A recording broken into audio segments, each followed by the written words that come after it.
What if the adorable little brother from Peppa Pig wasn't just a character created for entertainment, but was actually based on a real child named George, whose tragic death in the 1980s was so disturbing that it had to be erased from public memory, until two animators discovered his story and immortalized him in the world's most beloved children's show? We're about to explore how George Pig's signature dinosaur obsession and innocent snorts may have originated from a real British boy whose lonely descent into madness on an isolated farm ended in one of the most heartbreaking tragedies in rural England's history. Peppa Pig has captivated children across the globe since its debut in 2004, becoming one of the most successful children's franchises in television history. But beneath this cheerful surface, dedicated fans have noticed disturbing inconsistencies in George Pig's character that don't quite add up.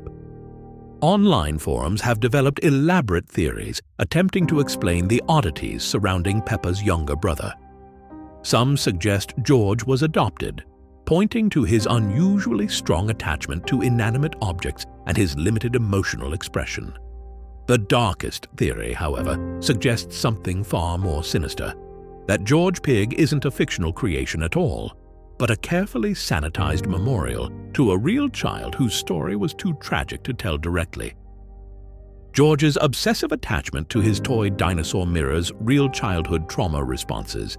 His limited vocabulary suggests developmental delays caused by neglect, and his constant need for reassurance reflects a child starved for parental attention.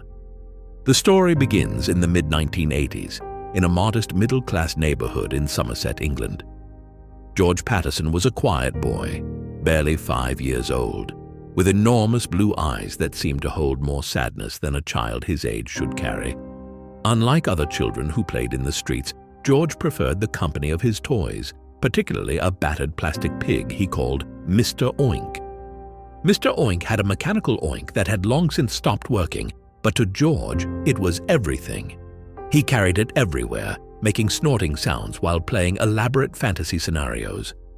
Neighbors remembered George as an unusually somber child who seemed perpetually lost in his own world. "He'd be having full conversations with that pig," recalled Mrs. Henshaw, who lived nearby, making little snorting noises, then answering himself in a high-pitched voice. Looking back, it was heartbreaking. The boy had no real friends, just that plastic pig.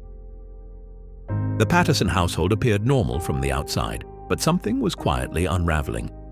George's father, David, had lost his position during the economic downturn of the early 1980s. His mother, Claire, worked increasingly long hours to compensate, leaving George alone with a father drowning in depression and resentment. The deterioration accelerated throughout 1985. David's unemployment stretched into a full year, savings dwindled, and arguments about money became constant. In October, David's brother offered them a small farm property in rural Devon, rent-free if David would maintain it and care for the small livestock, including 4 large pigs. The 4 pigs were massive Gloucester old spots weighing several hundred pounds each, with distinctive black spots on pink skin. To George, they were magnificent, real-life versions of Mr. Oink. He began spending hours at the pig pen, making snorting sounds, convinced the pigs were responding. David was too consumed with the farm's endless demands to notice his son's growing obsession. Claire, working even longer hours, was simply absent. George was left largely unsupervised, free to spend entire days at the pig pen, his fantasy world deepening with each passing week. By December, George had begun climbing into the pen itself, sitting in the mud among the massive animals. His behavior grew increasingly concerning. He refused to eat at the table, insisted on taking meals near the pig pen, began sleeping with straw from the barn. Most disturbingly, his speech regressed further. He communicated almost entirely in grunts and snorts, holding conversations with Mr. Oink that seemed more real than interactions with his parents.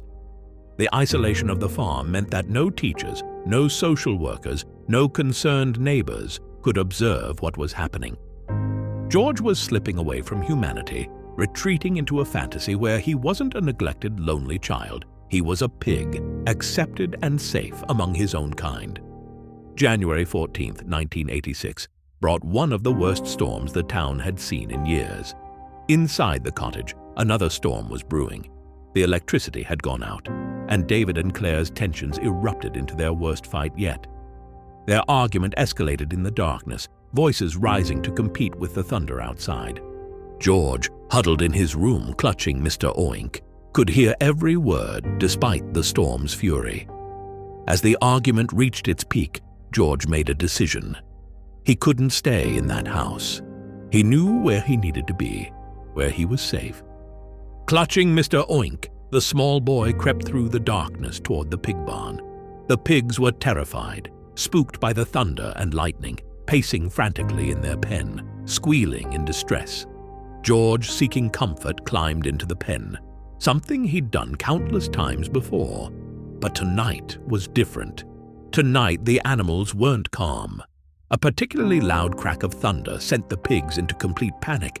They began running, their fear overriding any familiarity with the small boy in their midst.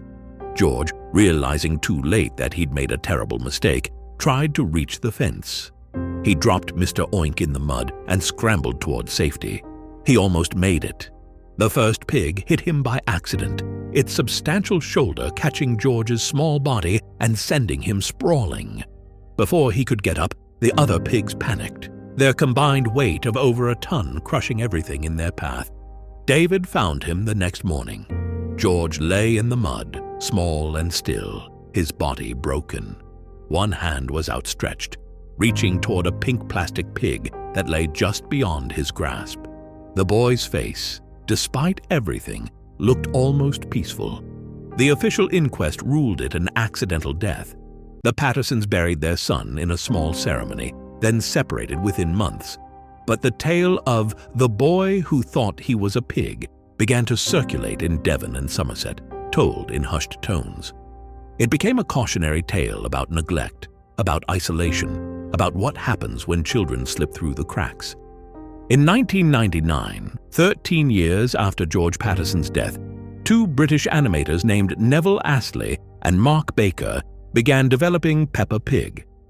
The official story is straightforward. They wanted to create a simple, appealing show for preschoolers. But researchers have uncovered curious connections.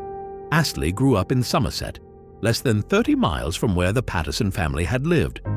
More intriguingly, early character designs show a much darker aesthetic.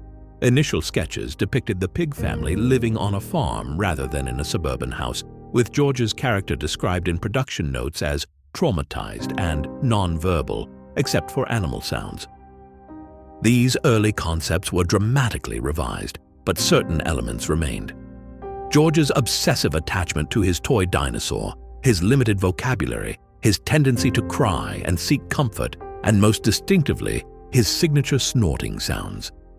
The creators have never publicly acknowledged any connection to the Patterson case, but those familiar with the tragedy can't help but notice the parallels. George Pig's constant need for reassurance, his fear of being left alone, his retreat into fantasy through play with his toy. Even the character's name seems too significant to be coincidental.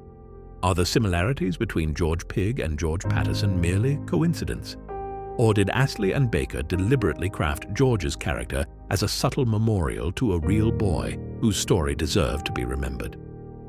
More puzzling are occasional details in episodes that seem to reference the tragedy directly. In one episode, George loses his toy dinosaur during a storm and becomes inconsolable, an unsettling parallel to the real George's final moments reaching for Mr. Oink. In another, George is comforted after a nightmare about being alone in the dark, precisely what the real George experienced in his final moments. The creators have consistently refused to comment on theories connecting their program to the Patterson case, maintaining an ambiguous silence that only fuels speculation. If George Pig was indeed inspired by George Patterson's story, was this a compassionate attempt to give the boy a better ending, or something more unsettling, a commercial exploitation of tragedy? Today, millions of children around the world giggle at George Pig's antics. They imitate his snorts, clutch their own comfort toys, and see themselves reflected in his fears and joys. Parents smile at his sweetness, never suspecting that his character might be built on the bones of a real tragedy. Every time George snorts on screen, it's an echo of a real child's voice, preserved forever in animation. Every time he cries for his family, it's a reminder of a boy who desperately sought belonging and found it only among animals. Every time he clutches his toy dinosaur, it's a tribute to a plastic pig named Mr. Oink. Perhaps the creators have given us something more than entertainment, a memorial to a child who deserved better, whose story was too sad to tell directly, but too important to forget completely. They've transformed unbearable tragedy into something innocent and pure, giving one lonely, neglected boy the happy childhood he never got to experience in life. But on stormy nights when the wind howls and thunder rolls across the sky, some parents watching Peppa Pig with their children report feeling an inexplicable chill. In those moments, George's snorts don't sound quite so cute anymore. They sound like the last desperate sounds of a frightened child seeking comfort in the darkness, calling out to the only family who ever truly accepted him, even as that acceptance led him to his tragic end. The question remains: when we hear George Pig snort on our television screens, are we hearing a fictional character's endearing quirk?